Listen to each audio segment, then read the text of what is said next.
ಓಂ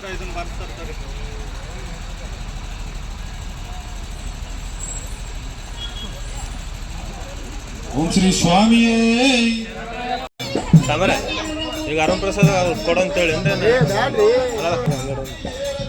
ಕೊಟ್ಬಿಡಿ ಸುಮಾರ ತಂದಿರಲ್ಲ ಹೆಂಗಾರು ಅದು ದೈವ 4 ಮಂದಿ ಅಯ್ಯಪ್ಪ ಕೇಳ್ಕೊಳ್ಳೋದು 4 ಮಂದಿಗೆ ಅನ್ನ ಹಾಕ್ರಿ ಅನ್ನೋದ್ರಿ ಮತ್ತು ನಾವು ಅನ್ನ ಕೊಡ್ಲಿಲ್ಲ ಅಂದ್ರೆ ಹೆಂಗ್ರಿ ಅಪ್ಪ?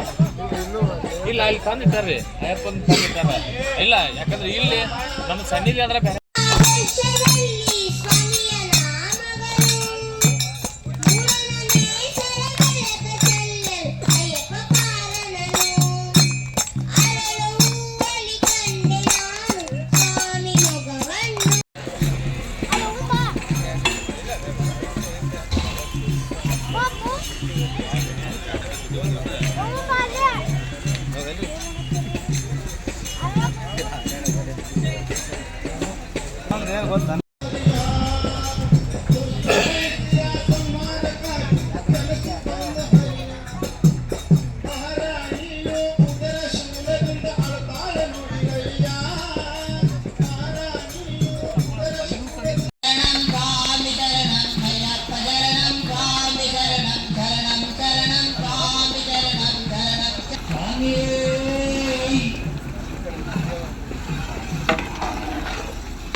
ನೀವು ಮಾಡಂಗೆ ಮಾಡಿರಿ ಸಾಮಾನು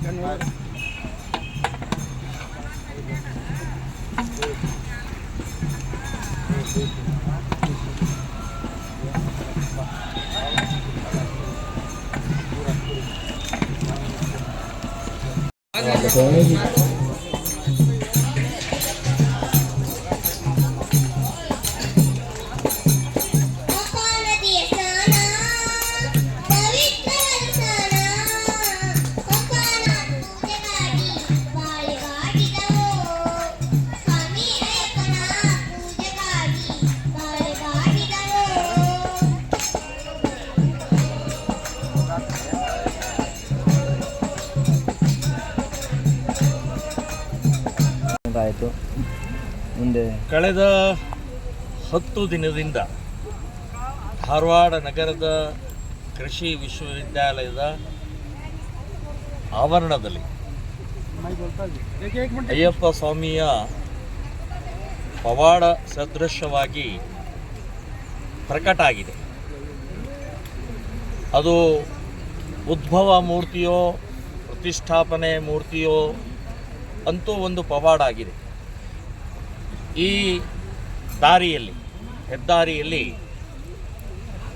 ಸುಮಾರು ಒಂದು 100 ಕಿಲೋಮೀಟರ್ ಅಂತರದಲ್ಲಿ ಅಯ್ಯಪ್ಪ ಸ್ವಾಮಿಯ ಸನ್ನಿಧಿಗೆ ಹೋಗುವಂಥವರಿಗೆ ಪೂಜೆ ಪುನಸ್ಕಾರಕ್ಕೆ ಪ್ರಸಾದಕ್ಕೆ ಸ್ನಾನಕ್ಕೆ ವ್ಯವಸ್ಥೆ ಇರಲಿಲ್ಲ. ಎಲ್ಲೋ ಕೆರೆ ಬಾವಿ ಹೊಲ ಗದ್ದೆ ಹುಡುಕ್ತಾ ಹೋಗ್ತಾ ಇದ್ದರು. ಅದು ಅಯ್ಯಪ್ಪನ ಒಂದು ಕೃಪೆಯಿಂದ ಈ ಭಾಗದ ಇಲ್ಲಿಂದ ಹೋಗುವಂಥ ಎಲ್ಲ ಭಕ್ತಾದಿಗಳಿಗೆ ಒಂದು ಸನ್ನಿಧಿ ಅಯ್ಯಪ್ಪನ ಚಿಕ್ಕ ಮೂರ್ತಿಯ ಪ್ರಕಟ ಆಗಿದೆ. ಕಳೆದ 10 ದಿನದಿಂದ ಹೆಚ್ಚು ಕಡಿಮೆ ಒಂದು 20-25 ಸಾವಿರ ಜನ ಭಕ್ತರು ಬಂದು ಹೋಗಿದ್ದಾರೆ. ಸೊ ಅವರು ಎಲ್ಲರೂ ಕೂಡ ಬಹಳ ಆನಂದದಿಂದ ವ್ಯಕ್ತಪಡಿಸಿದ್ದಾರೆ ಇದು ಅವಶ್ಯಕತೆ ಇತ್ತು ಅಂತನ್ನುವಂಥದ್ದು. ಸೊ ಇವತ್ತು ಒಂದು ವಿಶೇಷ ಪೂಜೆಯ ನಿಮಿತ್ತವಾಗಿ ಧಾರವಾಡದ ಎಲ್ಲ ಅಯ್ಯಪ್ಪ ಮಾಲಾಧಾರಿಗಳು ಇವತ್ತು ಬಂದು ಪೂಜೆ ಮಾಡ್ಕೊಂಡು ಹೋಗಬೇಕು ಅಂತ ಹೇಳಿ ಕರೆ ಕೊಟ್ಟಿದ್ದರು. ಸೊ ಆ ಕರೆಯ ಮೇರೆಗೆ ಸಾವಿರಾರು ಜನ ಬಂದು ಹೋಗ್ತಾ ಇದ್ದಾರೆ. ಇದು ಇನ್ನು ಯಾವುದೇ ರೀತಿಯ ಅಡ್ಡಿ ಆತಂಕಗಳ ಇರದೆ ನಿರಂತರವಾಗಿ ಒಂದು ಭವ್ಯ ದಿವ್ಯ ದೇವಸ್ಥಾನ ಆಗುತ್ತೆ. ಸೊ ಇದನ್ನು ಸರ್ಕಾರದವರು ಕೂಡ ಇದಕ್ಕೊಂದು ಅನುಕೂಲ ಮಾಡಿಕೊಡಬೇಕು ಅಂತನ್ನುವಂಥದ್ದು ನಾನು ಹೇಳ್ತಾ ಇದ್ದೀನಿ. ವಿರೋಧ ಮಾಡಬಾರ್ದು ಅಥವಾ ಯಾವುದೇ ರೀತಿಯ ವಿಕೃತ ಮನಸ್ಸಿನಿಂದ ಇನ್ನೇನೋ ಮುಂದಿನ ದಿನಗಳಲ್ಲಿ ಇದನ್ನು ತೆಗೆಯುವಂಥ ಪ್ರಯತ್ನವನ್ನು ಮಾಡಿದರೆ ಬಹಳ ದೊಡ್ಡ ಪ್ರಮಾಣದಲ್ಲಿ ಭಕ್ತಾದಿಗಳ ಅಷ್ಟೇ ಅಲ್ಲ ಇಡೀ ಸಮಾಜ ವಿರೋಧ ಮಾಡಬೇಕಾಗತ್ತೆ ಅಂತನ್ನುವಂಥ ಎಚ್ಚರಿಕೆ ಕೂಡ ಈ ಸಂದರ್ಭದಲ್ಲಿ ನಾನು ಕೊಡ್ತಾ ಇದ್ದೀನಿ. ಎಷ್ಟು ಜನ ಭಕ್ತರು ಇವತ್ತು ಭೇಟಿ ಕೊಟ್ಟರು? ಇವತ್ತು ಸುಮಾರು ಒಂದು ಬೆಳಗ್ಗೆಯಿಂದ ನೋಡಿದರೆ ಒಂದು 10,000 ಜನ ಅಂತೂ ಬರ್ತಾ ಇದ್ದಾರೆ. ಈಗಲೂ ಇನ್ನು ಮೇಲೆ ಸಾಯಂಕಾಲ ಪೂಜೆ ಮುಗಿಸ್ಕೊಂಡು ಬರುವಂಥವರು ಇದ್ದಾರೆ. ಮತ್ತು ಬೇರೆ ನಾಗರಿಕರು ಇವರು ಕೂಡ ಬಂದು ಹೋಗ್ತಾ ಇದ್ದಾರೆ. ಬಹಳ ಒಂದು ಪವಿತ್ರವಾದಂಥ ಅತ್ಯಂತ ಶ್ರೇಷ್ಠವಾದಂಥ ವಾಸ್ತುಶಿಲ್ಪ ಅಂದರೆ ಶಾಸ್ತ್ರಬದ್ಧವಾದಂಥ ಇಲ್ಲಿಯ ದೇವಸ್ಥಾನ ಪ್ರತಿಷ್ಠಾಪನೆ ಆಗ್ತಾ ಇದೆ. ಸೊ ಬಂದು ಹೋದವರಿಗೆಲ್ಲರಿಗೂ ಕೂಡ ದೇವರ ಕೃಪೆಯಿಂದ ಆಯುಷ್ಯ, ಆರೋಗ್ಯ, ಧನ, ಸಂಪತ್ತು ಅವರಿಗೆಲ್ಲ ಸುಖವಾಗಿ ಆಗುತ್ತೆ ಅಂತನ್ನುವಂಥದ್ದು ವಿಶ್ವಾಸ ಇಲ್ಲಿ ಬಂದಂಥವರೆಲ್ಲ ವ್ಯಕ್ತಪಡಿಸ್ತಾ ಇದೆ. ಸರ್ ಮುಂದಿನ ಕಾರ್ಯಕಲಾಪ ಏನಿರುತ್ತೆ ಅಂತ ಹೇಳಿ? ಇನ್ನು ಮುಂದಿನ ದಿನಗಳಲ್ಲಿ ಭವ್ಯ ದಿವ್ಯ ದೇವಸ್ಥಾನ ಕಟ್ಟುವಂಥದ್ದು, ಪ್ರತಿ ಅಮಾವಾಸ್ಯೆ, ಪ್ರತಿ ಶನಿವಾರ, ಹುಣ್ಣಿಮೆ ಹೀಗೆ ವಿಶೇಷ ಪೂಜೆಗಳನ್ನು ಯೋಜನೆ ಮಾಡುವಂಥದ್ದು ನಿರ್ಧಾರ ಮಾಡಿದ್ದಾರೆ. ಇಲ್ಲಿ ಎಲ್ಲ ಭಕ್ತಾದಿಗಳು ಮತ್ತು ಎಲ್ಲರೂ ಅಯ್ಯಪ್ಪ ಸ್ವಾಮಿ ಇವರೆಲ್ಲ ಹೇಳುವಂಥ ಹಿನ್ನೆಲೆಯಲ್ಲಿ ಒಂದು ಸಮಿತಿ ಕೂಡ ರಚನೆ ಆಗೋ ದೃಷ್ಟಿಯಿಂದ ಎಲ್ಲ ಸಿದ್ಧತೆ ಆಗ್ತಾ ಇದೆ. ನಿನ್ನೆ ನಾವು VC ಅವರಿಗೂ ಕೂಡ ಭೇಟಿಯಾಗಿದ್ದೀವಿ. ಸೊ ಎಲ್ಲ BJP, ವಿಶ್ವ ಹಿಂದೂ, ಬಜರಂಗ ದಳ, ಶ್ರೀರಾಮ್ ಸೇನೆ ಸಂಘಟನೆ ಎಲ್ಲ ಪ್ರಮುಖರು ಹೋಗಿ ಭೇಟಿಯಾಗಿದ್ದೀವಿ.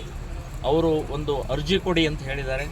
ನಾನು ಅರ್ಜಿಯನ್ನು ಸರ್ಕಾರಕ್ಕೆ ಮೇಲ್ ಕಳಿಸ್ತೀನಿ ಅಂತನ್ನೋದು ಕೂಡ ಹೇಳಿದ್ದಾರೆ. ಸೊ ಹಾಗಾಗಿ ಎಲ್ಲ ಪಾಸಿಟಿವ್ ಆಗಿ ಆಗ್ತಾ ಇದೆ. ಸೊ ಇದರಲ್ಲಿ ಯಾವುದೇ ಅಡ್ಡಿ ಆತಂಕಗಳು ಬರ್ತಾ ಇಲ್ಲ. ಭಕ್ತಾದಿಗಳು ಕೂಡ ಆನಂದವಾಗಿ ಈ ಸಂದರ್ಭದಲ್ಲಿ ವ್ಯಕ್ತಪಡಿಸ್ತಾ ಇದ್ದಾರೆ.